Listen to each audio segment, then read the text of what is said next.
భద్రాద్రి కొత్తగూడెం జిల్లా చెర్ల మండలంలో గోదావరి లంకలో 10 మంది పశువుల కాపరులు చిక్కుకుపోవడంతో అర్ధరాత్రి హైటెన్షన్ నెలకొంది.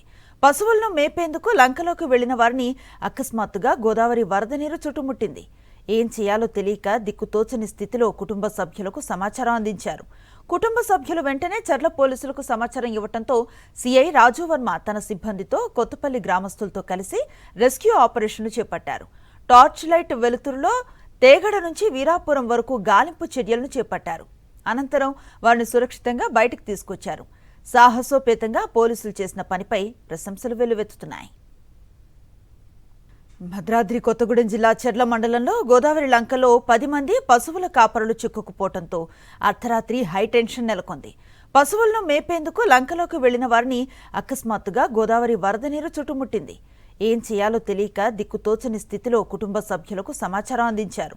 కుటుంబ సభ్యులు వెంటనే చెర్ల పోలీసులకు సమాచారం ఇవ్వడంతో సిఐ రాజు వర్మ తన సిబ్బందితో కొత్తపల్లి గ్రామస్తులతో కలిసి రెస్క్యూ ఆపరేషన్ను చేపట్టారు. టార్చ్ లైట్ వెలుతురులో తేగడ నుంచి వీరాపురం వరకు గాలింపు చర్యలను చేపట్టారు. అనంతరం వారిని సురక్షితంగా బయటకు తీసుకొచ్చారు. సాహసోపేతంగా పోలీసులు చేసిన పనిపై ప్రశంసలు వెల్లువెత్తుతున్నాయి.